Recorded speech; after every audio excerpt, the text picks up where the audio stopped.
بسم اللہ الرحمن الرحیم۔ السلام علیکم۔ یقیناً تمام تعریفیں اللہ کے لیے ہیں، ہم اس کی تعریف بیان کرتے ہیں، اسی سے مدد کے طلبگار ہیں۔ میں گواہی دیتا ہوں کہ اللہ کے سوا کوئی معبود برحق نہیں۔ ناظرین، طوفان نوح میں اللہ تبارک و تعالیٰ نے ہر ایک اس انسان کو ہلاک و برباد کر دیا اور اس کے نام و نشان کو صفائے ہستی سے مٹا دیا جس کسی نے بھی اللہ تبارک و تعالیٰ کی نافرمانی کی اور اللہ تعالیٰ کی ذات کو چھوڑ کر کفر و شرک اور بت پرستی کے اندر مبتلا ہو گیا۔ دنیا کے اس عذاب کے اندر ان چند لوگوں کے علاوہ جو حضرت نوح علیہ السلام کی کشتی پر سوار تھے، اس روئے زمین پر کوئی چیز بھی باقی نہ بچی۔ اس وقت اس روئے زمین پر ہر طرف پانی ہی پانی، اور اس پانی پر صرف ایک کشتی تیر رہی تھی جو حضرت نوح علیہ السلام کی کشتی تھی۔ اس کشتی کے اوپر وہ لوگ سوار تھے جو اللہ تبارک و تعالیٰ کی وحدانیت پر ایمان لائے۔ ناظرین، اس طرح طوفان نوح کے بعد اللہ تبارک و تعالیٰ نے اس روئے زمین پر نسل انسانی کی ابتدا ان چند افراد سے کی جو کشتی پر سوار تھے اور اللہ تبارک و تعالیٰ کے عذاب سے بچ گئے۔ اس کے بعد اللہ تعالیٰ نے حضرت نوح علیہ السلام کے بیٹے سام کی چوتھی نسل سے ایک شخص کو پیدا کیا جس کا نام عاد تھا، اور یہ وہی شخص تھا جس کی نسل سے اللہ تبارک و تعالیٰ نے قوم جبارین کو پیدا فرمایا۔ قوم جبارین دنیا کی وہ واحد قوم تھی کہ جس کے بارے میں خود اللہ تعالیٰ نے ارشاد فرمایا۔ قرآن پاک کی سورہ فجر کی آیت نمبر 8 کے اندر اللہ تعالیٰ فرماتے ہیں، ان کے جیسی کوئی اور قوم اور ملکوں میں پیدا ہی نہیں کی گئی۔ ناظرین، آج کی ویڈیو میں ہم آپ کو بتائیں گے طوفان نوح کے بعد پوری دنیا پر حکومت اور راج کرنے والی قوم جبارین کون تھی، اس قوم کے افراد کتنے طاقتور تھے، ان کے قد کتنے کتنے لمبے تھے، اس قوم کو اللہ تبارک و تعالیٰ نے کون کون سی نعمتوں سے نوازا تھا، اور وہ قوم کہ جس کو اللہ تبارک و تعالیٰ نے اس دنیا کی سب سے لمبی اور طاقتور قوم بنایا تھا، اور ان جیسے لوگ اللہ تعالیٰ نے دوبارہ اس دنیا کے اندر پیدا ہی نہیں کیے۔ اس قوم جبارین نے ایسی کون سی اللہ تعالیٰ کی نافرمانی کی اور ایسے کون کون سے گناہوں کے اندر مبتلا ہو گئے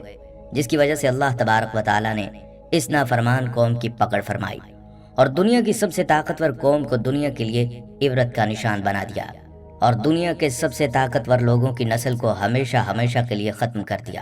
ناظرین، اس ایمان افروز اور عبرت ناک ویڈیو کو دیکھنے کے لیے آپ سے ہماری یہ گزارش ہے، ہماری اس ویڈیو کو اسکپ کیے بغیر آخر تک لازمی دیکھیے گا، اور اگر آپ ہمارے چینل پر نئے ہیں تو سب سے پہلے ہمارے چینل کو سبسکرائب کر لیں۔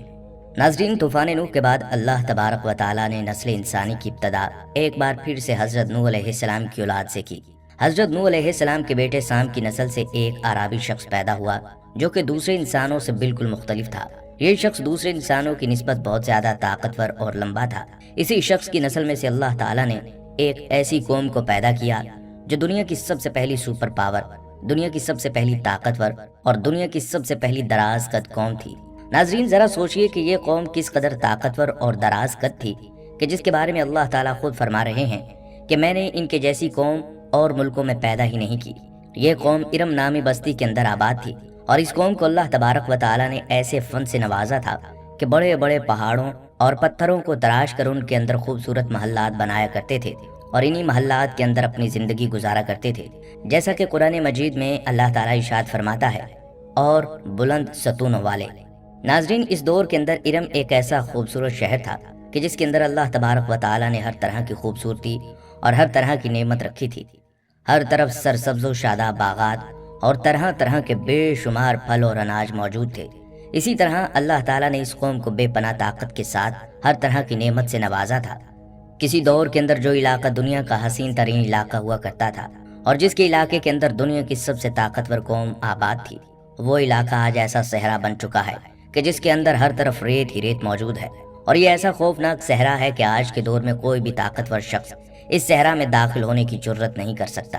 ناظرین، قوم جبارین کے قد 40 ہاتھ لمبے تھے اور ان کی اوسط عمر 1000 سال کی تھی۔ اس قوم پر اللہ تعالیٰ کا یہ خاص کرم تھا کہ اس قوم کو کبھی کوئی بیماری نہ لگتی اور نہ ہی ان کے سر میں درد ہوتا اور نہ ہی یہ کبھی بوڑھے ہوتے، یہاں تک کہ ان کی نظر بھی کمزور نہ ہوتی۔ یہ لوگ 1000 سال کی عمر جوانی اور تندرستی میں گزارتے۔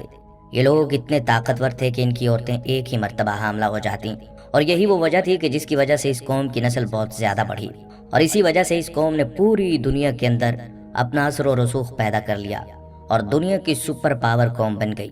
یہ قوم اگر کسی ملک کو فتح کرنے کے لیے اس علاقے میں داخل ہوتی تو وہ لوگ ان کی دہشت کی وجہ سے پہلے ہی ہتھیار ڈال دیتے، اور اس طرح یہ قوم اس ملک کو اپنے قبضے میں لے لیتی۔ ناظرین، قوم جبارین 13 قبیلوں پر مشتمل تھی۔ جب اللہ تعالیٰ نے اس قوم کو ہر طرح کی نعمتوں سے نوازا تو یہ قوم سرکشی پر اتر آئی اور اللہ تبارک و تعالیٰ کی نافرمانیاں کرنے لگی۔ اور طوفان نوح کے بعد قوم جبارین اور قوم عاد ہی وہ پہلی قوم تھی کہ جنہوں نے اللہ تبارک و تعالیٰ کی ذات کو چھوڑ کر بت پرستی کی بنیاد رکھی اور اللہ تعالیٰ کی ذات کے علاوہ بتوں کی پوجا شروع کی۔ اس طرح یہ قوم بت پرستی کے اندر مبتلا ہونے کے بعد طرح طرح کے گناہوں کے اندر مبتلا ہو گئی اور حد سے زیادہ بڑھ گئی۔ اس قوم کی ہدایت کے لیے اللہ تعالیٰ نے اپنے پیارے نبی حضرت ہود علیہ السلام کو مابعوث فرمایا، جیسا کہ اللہ تبارک و تعالیٰ قرآن پاک میں ارشاد فرماتا ہے، اور حضرت ہود علیہ السلام کو یاد کرو کہ جب انہوں نے ان کو احقاف کے اندر ڈرایا۔ ناظرین، یمن اور عمان کے اندر احقاف نامی سرزمین پر قوم عاد رہتے تھے اور وہاں پر نعمتوں کی فراوانی کے سبب خوشحال اور آرام دہ زندگی بسر کر رہے تھے۔ آہستہ آہستہ توحید کو چھوڑ کر بت پرستی اختیار کی اور فسق و فجور میں غرق ہو گئے اور انہوں نے لوگوں پر ظلم و ستم ڈھائے۔ اللہ تعالیٰ نے ان کے درمیان حضرت ہود علیہ السلام کو مابعوث کیا۔ ناظرین، اس سے پہلے ہم حضرت ہود علیہ السلام اور قوم عاد کے متعلق بات کریں۔ یہ بتا دینا ضروری ہے کہ قرآن پاک کے علاوہ کوئی تاریخ کی کتاب یا تورات قوم عاد کے متعلق روشنی نہیں ڈالتے، اس لیے اس قوم کے حالات کا نقشہ صرف قرآن پاک سے ہی معلوم کیا جا سکتا ہے۔ قوم عاد کا زمانہ تقریباً 2000 قبل مسیح مانا جاتا ہے اور قرآن مجید میں عاد کو من بعد قوم نوح کہہ کر قوم نوح کے خلفاء میں شمار کیا ہے۔ اس سے بھی یہی ثابت ہوتا ہے کہ شام کی دوبارہ آبادی کے بعد سامیہ کی ترقی عاد سے ہی شروع ہوتی ہے۔ عاد کا مرکزی مقام ارض احقاف ہے۔ یہ حضر موت کے شمال میں اس طرح واقع ہے کہ اس کے مشرق میں امان ہے اور شمال میں ربیع الخالی، مگر آج یہاں ریت کے ٹیلوں کے سوا کچھ بھی نہیں، اور بعض مورخین کہتے ہیں کہ ان کی آبادی عرب کے سب سے بہترین حصہ حضر موت اور یمن میں خلیج فارس کے سواحل سے حدود عراق تک وسیع تھی اور یمن ان کا دار حکومت تھا۔ عاد بت پرست تھے اور صنم تراشی میں ماہر تھے۔ تاریخ قدیم کے بعض ماہرین کہتے ہیں کہ ان کے معبودان باطل بھی قوم نوح علیہ السلام کی طرح ود، سوا، یاغوث، یعقوب اور نصر ہی تھے۔ اور حضرت عبداللہ بن عباس رضی اللہ تعالیٰ عنہ سے ایک اثر منقول ہے، اس میں ہے کہ ان کے ایک صنم کا نام سمود اور ایک کا نام ہتار تھا۔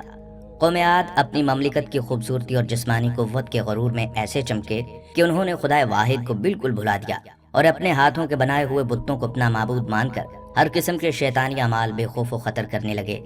تب اللہ تعالیٰ نے انہی میں سے ایک پیغمبر حضرت ہود علیہ السلام کو مابعوث فرمایا۔ حضرت ہود علیہ السلام عاد کی سب سے معزز شخص خلود کے ایک فرد تھے۔ سرخ و سفید رنگ اور وجیح تھے، ان کی داڑھی بڑی تھی۔ انہوں نے اپنی قوم کو اللہ کی توحید کی طرف اور اس کی عبادت کی طرف دعوت دی اور لوگوں پر ظلم و ستم کرنے سے منع فرمایا، مگر عاد نے ایک نہ مانی اور ان کو سختی کے ساتھ جھٹلایا اور غرور و تکبر کے ساتھ کہنے لگے، آج دنیا میں ہم سے زیادہ شان و شوکت کا کون مالک ہے؟ مگر حضرت ہود علیہ السلام مسلسل اسلام کی تبلیغ میں لگے رہے۔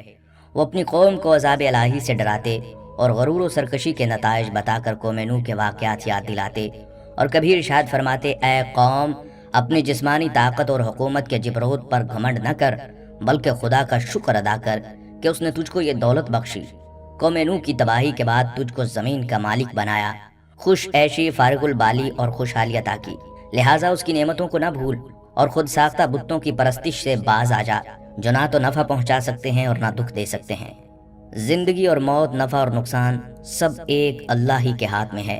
اے افراد قوم، مانا کہ تم عرصہ تک سرکشی اور اس کی نافرمانی میں مبتلا رہے، مگر آج بھی اگر توبہ کر لو اور باز آ جاؤ تو اس کی رحمت وسیع ہے اور دروازہ توبہ بند نہیں ہوا، اس سے مغفرت چاہو وہ بخش دے گا، اس کی طرف رجوع ہو جاؤ وہ معاف کر دے گا۔ تقوی و طہارت کی زندگی اختیار کر لو، وہ تم کو دن دگنی رات چگنی ترقی عطا کرے گا، بیش از بیش عزت عطا کرے گا اور مال و عزت میں سرفرازی بخشے گا۔ حضرت ہود علیہ السلام اپنی تبلیغ اور پیغام حق کے ساتھ بار بار یہی دہراتے کہ میں تم سے کسی اجر و عوض کا خواہاں نہیں، میرا اجر تو خدا ہی کے پاس ہے اور نبی کی زندگی کا امتیاز ہے۔ ان کو کوئی یہ تہمت نہیں لگا سکتا کہ وہ مال کی طلب میں ایسا کرتے ہیں یا عزت و جاہ اور ریاست کے طالب ہیں۔ وہ نہ قوم سے اپنی ریاست و عزت کے طالب ہوتے ہیں اور نہ ہی مال و متاع کے۔ ان کے سامنے تو صرف ایک ہی نقطہ ہوتا ہے اور وہ ادائے فرض اور اپنے مال کے حقیقی کے احکامات کی پیغمبری کرنا۔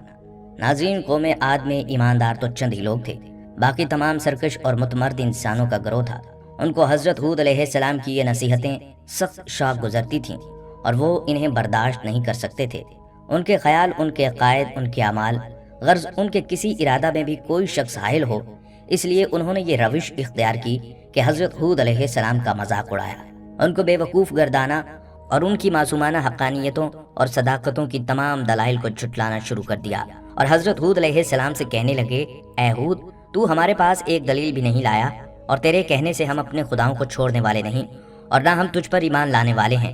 ہم اس ڈھونگ میں آنے والے نہیں کہ تجھ کو خدا کا رسول مان لیں اور اپنے خداؤں کی عبادت چھوڑ کر یہ یقین کر لیں کہ وہ خدا اکبر کے سامنے ہمارے سفارشی نہیں ہوں گے۔ حضرت ہود علیہ السلام نے ان سے کہا کہ نہ میں بے وقوف ہوں نہ پاگل، بلا شبہ خدا کا رسول اور پیغمبر ہوں۔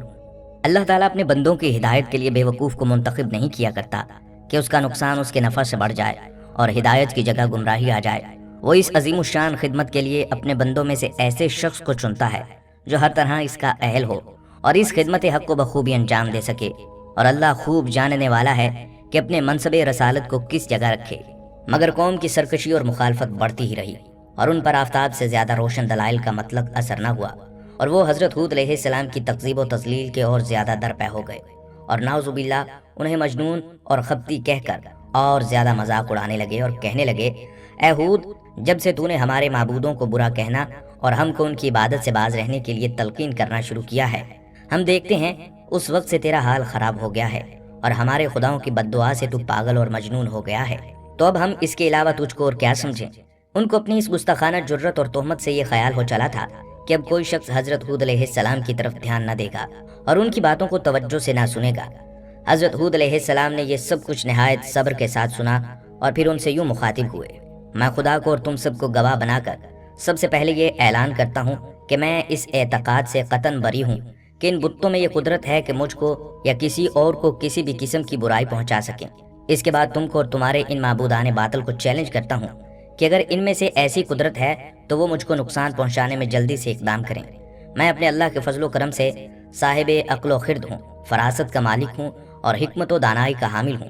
میں تو صرف اپنے اس خدا پر ہی بھروسہ کرتا ہوں اور اسی پر وثوق رکھتا ہوں جس کے قبضہ قدرت میں کائنات کے تمام جانداروں کی پیشانیاں ہیں، اور جو موت و حیات کا مالک ہے وہ ضرور میری مدد کرے گا اور ہر نقصان پہنچانے والے کی نقصان سے محفوظ رکھے گا۔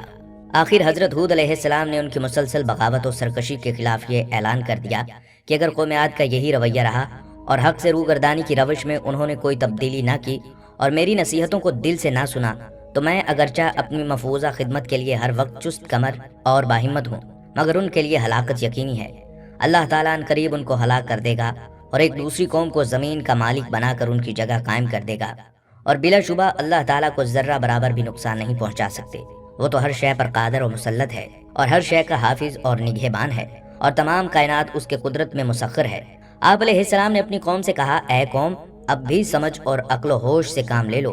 قوم نوح کے حالات سے عبرت حاصل کرو اور خدا کے پیغام کے سامنے سر نیاز جھکا دو، ورنہ قضاء و قدر کا ہاتھ ظاہر ہو چکا ہے، اور بہت قریب ہے وہ زمانہ کہ تیرا یہ سارا غرور اور گھمنڈ خاک میں مل جائے گا، اور اس وقت ندامت سے کوئی بھی فائدہ نہ ہوگا۔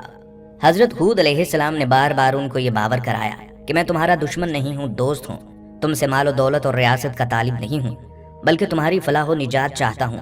میں اللہ تعالیٰ کے پیغام کے بارے میں خائن نہیں بلکہ امین ہوں، وہی کہتا ہوں جو مجھ سے کہا جاتا ہے، جو کچھ کہتا ہوں قوم کی سعادت اور حسن حال و مال کے لیے کہتا ہوں، بلکہ دائمی اور ہمیشہ کی نجات کے لیے کہتا ہوں۔ تم کو اپنی ہی قوم کے ایک انسان پر خدا کے پیغام نازل ہونے سے اچنبھا نہیں ہونا چاہیے، کیونکہ یہ قدیم سے خدا کی سنت جاریہ ہے کہ انسان کی ہدایت و سعادت کے لیے انہی میں سے ایک شخص کو چن لیتا ہے اور اپنا رسول بنا کر اسے خطاب کرتا ہے، اور اپنی مرضیات اور نامرضیات سے اس کی معرفت اپنے بندوں کو مطلع کرتا رہتا ہے، اور فطرت کا تقاضا بھی یہی ہے کہ کسی قوم کی رشد و ہدایت کے لیے ایسے شخص کا ہی انتخاب کیا جائے جو بول چال میں انہی کی طرح ہو، ان کے اخلاق و عادات سے واقف اور دانا ہو، ان کے خصوصی امتیازات سے آشنا اور انہی کے ساتھ زندگی گزارتا ہو کہ اسی سے قوم مانوس ہو سکتی ہے اور وہی ان کا صحیح ہادی مشفق بن سکتا ہے۔ قوم عاد نے جب یہ سنا تو عجیب حیرت میں پڑ گئے، ان کی سمجھ میں نہ آیا کہ خدا کی پرستش کے کیا معنی ہیں۔ وہ غم و غصے میں آ گئے کہ کس طرح ہم باپ دادا کی ریت اصنام پرستی کو چھوڑ دیں، یہ تو ہماری اور ہمارے باپ دادا کی سخت توہین ہے۔ ان کا غیظ و غضب بھڑک اٹھا کہ ان کو کافر اور مشرک کیوں کہا جاتا ہے، جبکہ وہ بتوں کو خدا کے سامنے اپنا شفیع مانتے ہیں۔ ان کے نزدیک ہود علیہ السلام کی بات مان لینے میں ان کے معبودوں اور بزرگوں کی توہین تھی، جن کو وہ خدا اکبر کی بارگاہ میں اپنا وسیلہ اور شفیع مانتے تھے، اور اسی کے لیے ان تصویروں اور مجسموں کو پوجتے تھے کہ وہ خوش ہو کر ہماری سفارش کریں گے اور عذاب الہی سے نجات دلائیں گے۔ آخر وہ شعلے کی طرح بھڑک اٹھے اور حضرت ہود علیہ السلام سے بگڑ کر کہنے لگے، تو نے ہم کو اپنے خدا کے عذاب کی دھمکی دی اور ہم کو اس سے یہ کہہ کر ڈرایا، میں تمہارے اوپر بڑے دن کے عذاب آنے سے ڈرتا ہوں کہ کہیں تم اس کے مستحق نہ ٹھہر جاؤ۔ تو اے ہود، اب ہم سے تیری روز روز کی نصیحتیں نہیں سنی جاتی، ہم ایسے ناصح سے باز آئے۔ اگر تو واقعی اپنے قول میں سچا ہے تو وہ عذاب جلد لے آ کہ ہمارا تیرا قصہ پاک ہو، جس کا ذکر قرآن پاک میں ان الفاظ میں ہوا ہے، پس لا تو ہمارے پاس اس شے کو جس کا تو ہم سے وعدہ کرتا ہے، اگر تو واقعی سچوں میں سے ہے۔ حضرت ہود علیہ السلام نے جواب دیا کہ اگر میری مخلصانہ اور صادقانہ ناصح کا یہی جواب ہے تو بسم اللہ، اور تم کو عذاب کا اتنا ہی شوق ہے تو بھی کچھ دور نہیں، بلا شبہ تمہارے پروردگار کی جانب سے تم پر عذاب اور غضب آ پہنچا۔ تم کو شرم نہیں آتی کہ تم چند خود ساختہ بتوں کو ان کے نام گھڑ کر پکارتے ہو، اور تم اور تمہارے آباء و اجداد ان کو خدا کی دی ہوئی دلیل کے بغیر من گھڑت طریقہ پر ان کو اپنا شفیع اور سفارشی مانتے ہو، اور میرے روشن دلائل سے انحراف اور سرکشی کر کے عذاب کے طالب ہوتے ہو۔ اگر ایسا ہی شوق ہے تو اب تم بھی انتظار کرو اور میں بھی انتظار کرتا ہوں کہ وقت قریب آن پہنچا۔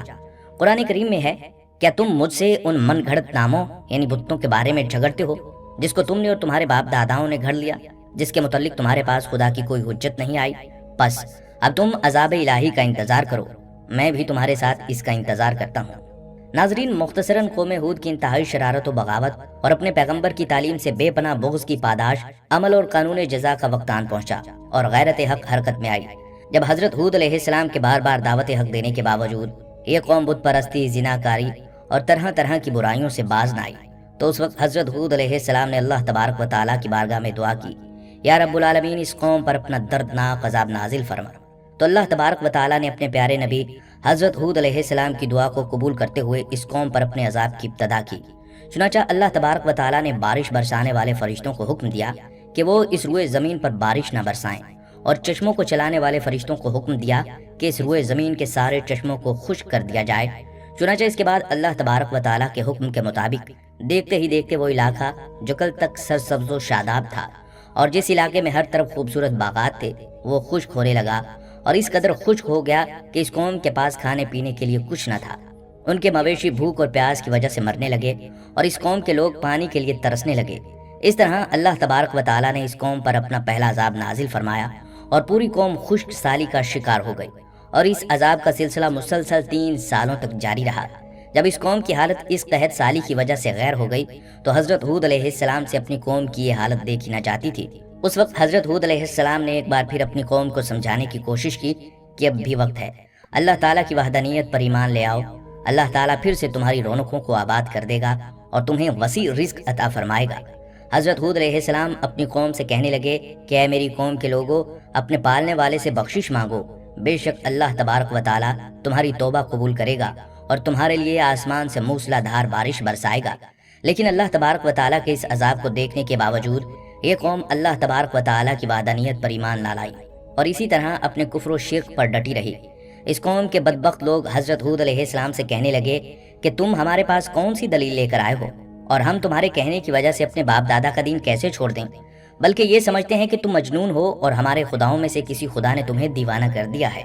چنانچہ اس طرح حضرت ہود علیہ السلام بار بار اپنی قوم کو دعوت حق دیتے اور اللہ تبارک و تعالیٰ کی وحدانیت کی طرف بلاتے، لیکن یہ قوم بار بار حضرت ہود علیہ السلام کو جھٹلاتی اور ان کا مذاق اڑاتی اور ان کو معاذ اللہ پاگل اور مجنون کہتی۔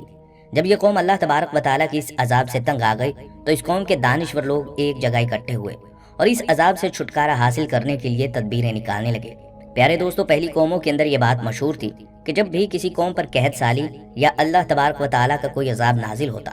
تو وہ قوم اللہ تعالیٰ کے گھر خانہ کعبہ کے اندر جا کر دعا کرتی، تو اللہ تعالیٰ اپنے گھر کے صدقے اس قوم سے قحط سالی اور اپنے عذاب کو دور کر دیتا اور اس قوم کو خوشحال کر دیتا۔ چنانچہ قوم جبارین نے بھی ایسا ہی کیا اور ایک بڑے لشکر کو تیار کیا اور اس لشکر کو خانہ کعبہ کی طرف روانہ کر دیا تاکہ یہ لوگ وہاں جا کر اللہ تعالیٰ سے دعا کریں اور اللہ تبارک و تعالیٰ ہم سے اس عذاب کو دور کر دے۔ چنانچہ 90 افراد پر مشتمل یہ لشکر مکہ مکرمہ کی طرف روانہ ہو گیا۔ اس وقت مکہ مکرمہ کے اوپر قوم عمالقہ کی حکومت تھی اور ان کے سردار کا نام جرار بن طارق تھا۔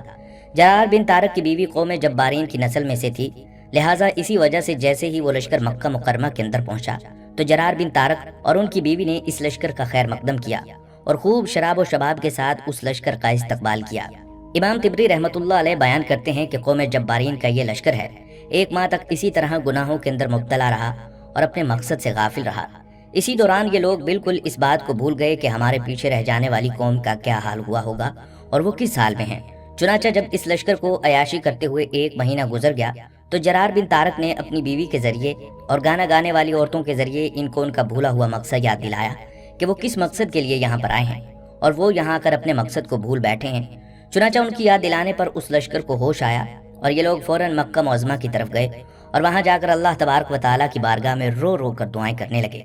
ابھی یہ لوگ دعا کے اندر مصروف ہی تھے کہ یکا یک دیکھتے ہی دیکھتے ایک سیاہ رنگ کا بادل ان کے اوپر آ گیا۔ ان بادلوں کو دیکھ کر یہ لوگ بہت خوش ہوئے۔ چنانچہ اس کے بعد ان لوگوں نے خوشی خوشی اپنے علاقے کی طرف جانے کی تیاری کی۔ جیسے جیسے یہ لوگ اپنے علاقے کی طرف بڑھتے جاتے ویسے ویسے یہ بادل بھی ان کے پیچھے اس علاقے کی طرف بڑھتے جاتے۔ اس طرح جب یہ لشکر اپنے علاقے کے قریب آیا اور جب حضرت ہود علیہ السلام نے ان کالے بادلوں کو دیکھا تو حضرت ہود علیہ السلام فوراً سمجھ گئے یہ بادل بارش لے کر نہیں بلکہ اللہ تبارک و تعالیٰ کا دردناک عذاب لے کر آ رہے ہیں۔ چنانچہ جن بادلوں کو دیکھ کر یہ لوگ خوش ہو رہے تھے اور بارش سمجھ رہے تھے، در حقیقت وہ بادل اللہ تعالیٰ کا دردناک عذاب تھے جن پر نازل ہونے والا تھا۔ چنانچہ حضرت ہود علیہ السلام نے اللہ تبارک و تعالیٰ کے عذاب کو دیکھ لیا تو حضرت ہود علیہ السلام نے ایک مرتبہ پھر اپنی قوم کو سمجھانے کی کوشش کی کہ اب بھی وقت ہے، تم اللہ تعالیٰ کی وحدانیت پر ایمان لے آؤ اور اپنے گناہوں سے توبہ کر لو، ورنہ اللہ تبارک و تعالیٰ کا دردناک عذاب تمہارا منتظر ہے اور ان قریب تم لوگ ہلاک کر دیے جاؤ گے۔ لیکن حضرت ہود علیہ السلام کی واعظ و نصیحت کا اس بدبخت قوم پر کوئی اثر نہ ہوا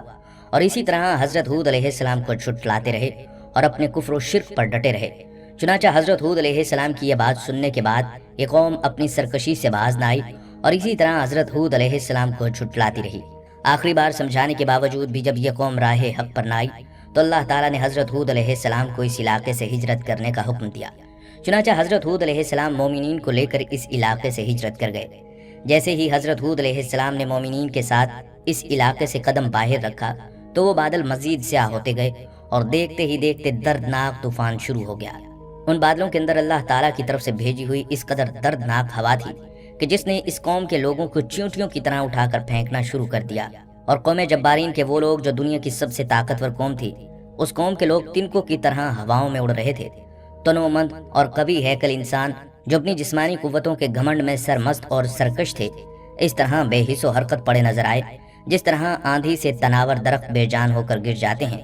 اور اسی طرح اس دردناک عذاب کے اندر قوم جبارین کے بدبخت لوگ مرنا شروع ہو گئے۔ اللہ تبارک و تعالیٰ کا یہ دردناک عذاب 7 راتوں اور 8 دن تک مسلسل جاری رہا۔ اس عذاب نے قوم جبارین کی بڑی بڑی عمارتوں اور محلات کو تباہ و برباد کر دیا اور اس قوم کے تمام تر نافرمان لوگ اس عذاب کے اندر ہلاک ہو گئے، اور دنیا کی سب سے طاقتور قوم کے شہر ارم کو اللہ تعالیٰ نے نیست و نابود کر دیا اور ایک صحرا کے اندر تبدیل کر دیا جو آج بھی دنیا کے لیے عبرت کا نشان بنا ہوا ہے۔ ناظرین، ان کو صفحہ ہستی سے مٹا دیا گیا تاکہ آنے والی نسلوں کے لیے عبرت بنے، اور دنیا اور آخرت کی لعنت اور عذاب ان پر مسلط کر دیا گیا کہ وہ اس کے زیادہ مستحق تھے۔ اور حضرت ہود علیہ السلام اور ان کے مخلص پیروکار اللہ کی رحمت اور نعمت کی وجہ سے عذاب الہی سے محفوظ رہے اور سرکش قوم کی سرکشی و بغاوت سے معمون ہو گئے۔ یہ ہے عاد اولا کی وہ داستان عبرت جو اپنے اندر چشم و عبرت کے بے شمار نصیحتیں رکھتی ہے اور خدائے برتر کے احکام کی تعمیل اور تقوی و طہارت کی زندگی کی جانب دعوت دیتی ہے۔ شرارت، سرکشی اور خدا کے احکام سے بغاوت کے انجام بد سے آگاہ کرتی ہے اور وقتی خوش عیشی پر گھمنڈ کر کے نتیجہ کی بدبختی پر مذاق اڑانے سے ڈراتی اور باز رکھتی ہے۔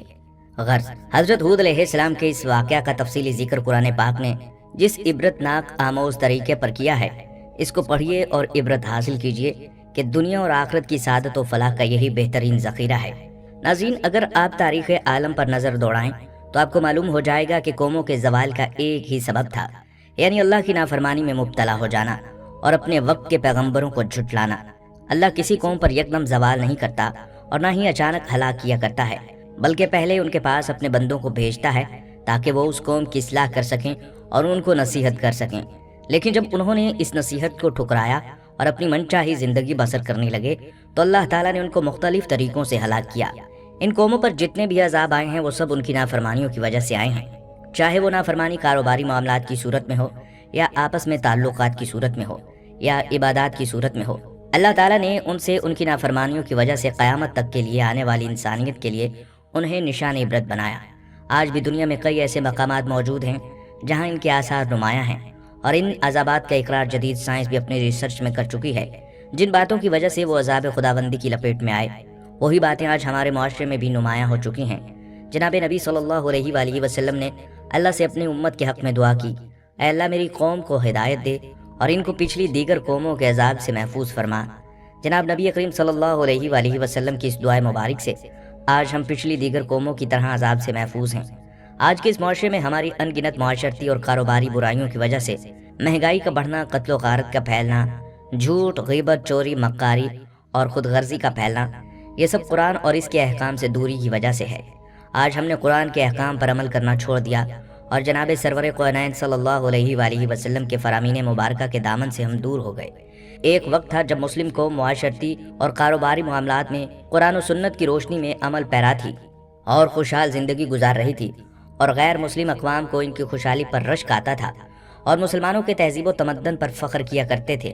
اگر آج ہم قرآن و سنت کے مطابق اپنی زندگی گزاریں اور صحابہ کرام رضی اللہ تعالیٰ عنہم کی زندگی کو اپنے لیے مشعل راہ بنائیں تو انشاءاللہ یہ مسلم قوم پھر سے خوشحال زندگی کی موڑ پر ہوگی۔ دوستو، یہ تھی ہماری آج کی ویڈیو۔ ہم امید کرتے ہیں کہ آپ کو ہماری یہ ویڈیو ضرور پسند آئی ہوگی۔ اگر آپ کو ہماری یہ ویڈیو پسند آئی ہے تو آپ سے گزارش کرتے ہیں کہ آپ ہمارے چینل کو ضرور سبسکرائب کر لیں اور ساتھ ہی لگے بیل کے بٹن کو بھی پریس کر لیں تاکہ آپ کے پاس ہماری آنے والی مزید معلوماتی ویڈیوز کا نوٹیفیکیشن بر وقت مل سکے۔ سبسکرائب کے ساتھ ساتھ ہماری ویڈیو کو لائک بھی کریں اور اپنی قیمتی رائے کا اظہار کمنٹس میں ضرور کریں۔ کمنٹس میں آپ اپنے سوالات بھی ہم تک پہنچا سکتے ہیں۔ اللہ تعالیٰ آپ کو اپنی حفظ و امان میں رکھے، آمین۔